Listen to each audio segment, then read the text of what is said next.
নদী, এই কমলা, তোর এত বড় সাহস, তুই ম্যাডামের গায়ে হাত দিয়ে কথা বলিস? নদী তুই আমাকে চিনতে পারিস না? আমি তোর বান্ধবী, ওই যে কলেজে একসাথে পড়তাম। আমার থেকে না 100 হাত দূরে থাকবে। নদী, তুই তুই সত্যি আমাকে চিনতে পারিস না? ওই যে মনে আছে কলেজে থাকাকালীন আমি তোকে কত হেল্প করতাম নোটস দিয়ে? হ্যাঁ, একটু মনে করে দেখ। এই যে নে, এই নোটসটা তোর জন্য, এখানে সব কিছু আছে এক্সামের। তুই আমার জন্য এটা কেন নিয়ে আসলি? আরে আজব, আমি তো ফ্রেন্ড না, তো আমি তোর জন্য করবো না, কে করবে?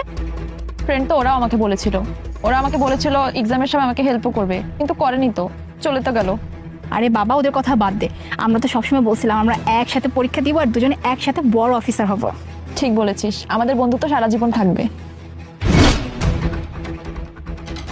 একটা দাও তো।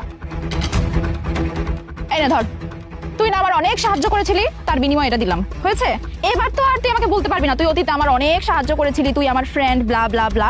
নদী, তোর কাছে কি এইটা মনে হইতেছে যে আমি আমি টাকার জন্য তোর কাছে আসছি? তা নয় তো কি, তুই যখন দেখতে পেলি আমি এত বড় একজন অফিসার হয়ে গেছি, তখন সুন্দর করে গুটি গুটি পায়ে হেঁটে আমার কাছে চলে আসলি আর এসে বলিস নদী আমাকে চিনতে পেরেছিস, আমি তোর ফ্রেন্ড। কি মনে করেছিস আমি সব কিছু বুঝি না, তাই না? গরিব ফকিন্নি কোথাকার। নদী, আজকে তোর কাছে অনেক টাকা হয়ে গেছে তাই তোর এত দেমাগ, তাই না? না, টাকার দেমাগ না, পজিশনের দেমাগ তোর, অহংকার। কারণ তুই এখন মস্ত বড় অফিসার হয়ে গেছিস না, এর জন্য, শুধুমাত্র এর জন্য তোর মধ্যে অহংকার চলে আসে, তাই না? মানে সামনের মানুষটা কে বা কি করছে এটার কোনো ভ্যালু তোর কাছে নাই। আমার মধ্যে অহংকার থাকবে না তো কি তোর মতো গরিব ফকিন্নির মধ্যে অহংকার থাকবে? হ্যাঁ, তুই দেখতে পাচ্ছিস না আমি একজন অফিসার, আর একজন অফিসার হয়ে গিয়ে আমি অহংকার করতে পারি না? আরে ম্যাডাম, আপনিও না মানে এইসব ছোট লোক ফকিনীদের সাথে কথা বলে আপনি টাইমটা ওয়েস্ট করতেছেন। ওদের সাথে কথা বলতেছেন কেন? এই ছোট লোক, যা এখান থেকে চলো। আসসালামু আলাইকুম ম্যাম। ওয়ালাইকুম সালাম। এই মানে মানে বুঝলাম না, তোমার মাথায় কি সমস্যা আছে? মানে তুমি এরকম একজন কামলাকে তুমি এসে সেলুট দিচ্ছ, আবার বলতেছো ম্যাডাম। মানে কি এখানে কি মানে সার্কাস চলতেছে নাকি? এই, আপনি কার সম্পর্কে কিভাবে কথা বলছেন বলেন তো? আপনি জানেন ম্যাডামের আসল পরিচয়? ম্যাডাম হচ্ছেন একজন ডিআইজি। জি হ্যাঁ, ঠিকই ধরেছেন, ম্যাডাম একজন ডিআইজি। আর ম্যাডাম, আপনি আমাকে বলেছিলেন না এখানে কনস্ট্রাকশনের বিল্ডিংগুলো সবকিছু ঠিক আছে কিনা চেক করে দেখতে?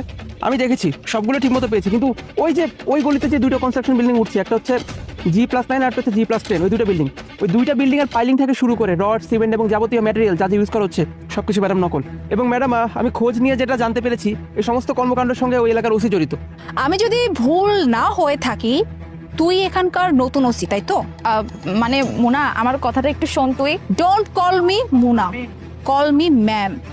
ম্যাম, অ্যাকচুয়ালি আমি না প্রথমে আপনাকে চিনতে পারিনি, প্লিজ আপনি আমার ভুলগুলো ক্ষমা করে দিন, আই প্রমিস এরকম আর কখনো হবে না। আরে বাবা, আমি যদি আমার আসল রূপটা নিয়ে এখানে আসতাম তাহলে তুই আমাকে চিনতেই পারতি না, তোর এই রূপটা তো আমি দেখতেই পারতাম না। এর জন্যই তো আমি আমার এই বেশটা নিয়ে আসছি। আর নদী, তুই যেন আমাকে কি বলছিলি কলেজে থাকাকালীন সময়, যে তুই একদিন